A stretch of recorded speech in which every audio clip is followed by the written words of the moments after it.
അഷ്റഫുൽ ഖൽഖ് സ്വല്ലല്ലാഹു അലൈഹി വസല്ലം തങ്ങൾ പറയുന്നുണ്ട്, മൻ ഹാഫള അല സ്വലവാത്തിൽ ഖംസി അക്രമഹുല്ലാഹു ബി ഖംസി ഖിസാൽ. 5 വക്ത് നിസ്കാരം കൃത്യതയോടെ ആരെങ്കിലും നിർവഹിച്ചു പോന്നാൽ 5 ബഹുമതികൾ അല്ലാഹു അവന് കൊടുക്കുന്നതാണ്. അതിലൊന്നാമത്തെ ആദരവ് റഫഅല്ലാഹു അൻഹു ലീഖൽ ഐശി, ജീവിത പ്രാരാബ്ദങ്ങളെ അല്ലാഹു ഉയർത്തിക്കൊടുക്കും. ജീവിതത്തിൻ്റെ ബുദ്ധിമുട്ടുകൾ, വീടുണ്ടാക്കണം, കുട്ടികളെ കെട്ടിക്കണം, മക്കളെ പഠിപ്പിക്കണം, ഇതൊക്കെ നമ്മളൊരു ജീവിതത്തിൻ്റെ പ്രതിസന്ധി. ഒരു പുരുഷായുസ് കൊണ്ട് നമ്മളാകെ നേടുന്ന ഒരു സംഗതി അതാ. അതിനു വേണ്ടി കുറേ കഷ്ടപ്പെട്ട് ബാക്കിയുള്ളതൊക്കെ മുടങ്ങിപ്പോകുന്ന ഒരവസ്ഥ ഉണ്ടാവില്ല. 5 വക്ത് കൃത്യമായിട്ട് നിസ്കരിക്കുന്ന ആളാണെങ്കിൽ ഇതൊക്കെ നമ്മളറിയാതെ നടന്നു. രണ്ടാമത് അവിടുന്ന് പറഞ്ഞു, റഫഅല്ലാഹു അൻഹു അദാബൽ ഖബരി, ഖബറിന്റെ അദാബിനെ അല്ലാഹു ഉയർത്തി കൊടുക്കും. അഷ്റഫുൽ ഖൽഖ് സ്വല്ലല്ലാഹു അലൈഹി വസല്ലം തങ്ങൾ പറഞ്ഞ 70 ചില്ലാനം ഹദീസുകൾ തെളിവുണ്ടെന്ന് അയിമ്മത്ത് പറയുന്നുണ്ട്. ഖബറിൽ ശിക്ഷയുണ്ടെന്നതിന് 1 ആയത്തുകളും അതിന് തെളിവുണ്ട്. അതുകൊണ്ടാണ് അവിടുന്ന് പറഞ്ഞു, നിങ്ങളെപ്പോൾ നിസ്കരിക്കുകയാണെങ്കിലും 5 കാര്യങ്ങളെ തൊട്ട് അള്ളാഹിനോട് കാവലിനെ തേടണേ.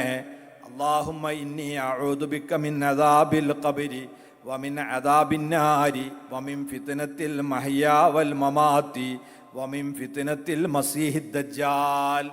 ആ 5-ൽ ഒന്നാമത്തത് ഖബറിന്റെ അദാബാണ്. 5 വക്ത് സമയം തെറ്റാതെ നിസ്കരിക്കുന്നവന് ഖബറിന്റെ അദാബിനെ ഉയർത്തി കൊടുക്കുമെന്ന് മുഹമ്മദ് മുസ്തഫ സ്വല്ലല്ലാഹു അലൈഹി വസല്ലം. ആ കൂട്ടത്തിൽ അല്ലാഹു നമ്മളെ പെടുത്തി തരട്ടെ. മൂന്നാമതായി അവിടുന്ന് പറഞ്ഞു, വയോത്തില്ലാഹു കിതാബഹു ബിയമീനി, അവന്റെ ജീവിത പുസ്തകത്തെ വലത് കൈയിൽ അല്ലാഹു കൊടുക്കും. പരലോകത്തില്ലുമ്പോൾ നമുക്ക് തരുമല്ലോ, അത് വലത്തെ കൈ കിട്ടിയാൽ തന്നെ നമുക്ക് ഉറപ്പിക്കാം ഇത് ജയിച്ചു. ജയിക്കണോൽക്കാണ് വലത്തെ കൈ കൊടുക്കുക. ഫഅമ്മാ മൻ ഊതിയ കിതാബഹു ബിയമീനി,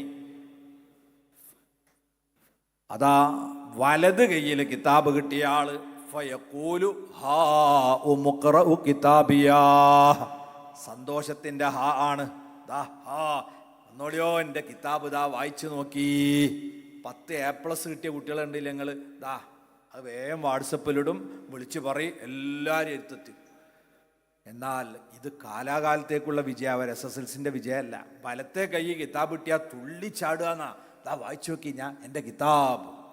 അതേ സമയത്ത് അമ്മാമൻ ഊതിയ കിതാബഹു വറാഅ ളഹ്രിഹി ഫസൗഫ യദ്ഉ സുബൂറാ വയസ്ലാ സഈറാ ഇന്നഹു കാന ഫീ അഹ്ലിഹി മസ്റൂറാ.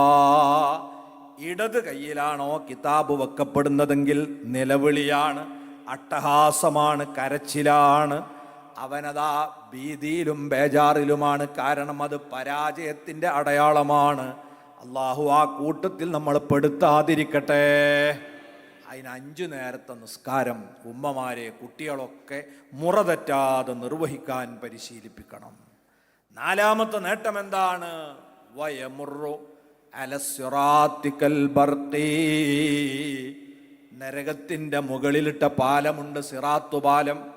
അതിലൂടെ മിന്നൽ പിണറ് പോലെ അയാൾക്ക് വിട്ടുകടക്കാൻ കഴിയും. അതൊരു വലിയ പ്രതിസന്ധിയാണ്. ആ പാലം കടന്നിട്ട് വേണം സ്വർഗത്തിലെത്താൻ. അത് മറികടക്കാൻ കഴിയാത്തവൻ പിന്നെ വീഴുന്നത് നരകത്തിലേക്കാണ്. പടച്ചവൻ നമ്മളെ കാത്തുരക്ഷിക്കട്ടെ. 5ാമത്തെ ബഹുമതി വയുദ്ഖിലുഹുല്ലാഹുൽ ജന്നത ബിഗൈരി ഹിസാബ്, കാര്യമായ വിചാരണയില്ലാതെ അള്ളാഹു അവനെ സ്വർഗത്തിൽ പ്രവേശിപ്പിക്കും.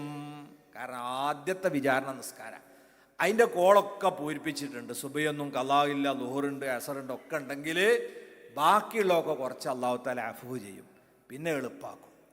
നിസ്കാരത്തിൻ്റെ കാര്യം നോക്കുമ്പോൾ അതിലൊക്കെ ഇങ്ങനെ ഇടക്കിടക്ക് ലീവ് കാണുന്നുണ്ടെങ്കിലോ ബാക്കിയുള്ളത് കർശനാക്കും. അപ്പം അതുകൊണ്ട് നിസ്കാരത്തിൻ്റെ കാര്യത്തിൽ, ഫർളിൻ്റെ കാര്യത്തിലെങ്കിലും നമ്മളൊരു ജാഗ്രത ഉണ്ടാവണം. നമ്മളെ നേതാക്കളൊക്കെ ഈ രീതിയിൽ സുന്നത്തും ഫർളും ഒക്കെ ചെയ്യുന്നതിൽ വളരെയേറെ ഇബാദത്തിൻ്റെ കാര്യത്തിൽ മുന്നിൽ നിന്നവരാണെങ്കിൽ അവരെയൊക്കെ നമ്മൾ അനുസ്മരിക്കുമ്പം അവരിൽ നിന്ന് ചുരുങ്ങിയതെങ്കിലും നമ്മൾ ജീവിതത്തിലേക്ക് പകർത്താൻ ശ്രമിക്കണം. മഹാനായ താജുൽ ഉലമാ, നൂറുൽ ഉലമാ, ഇങ്ങനെ തുടങ്ങിയ നമ്മളെ മഹാന്മാരായ ഉസ്താദുമാർ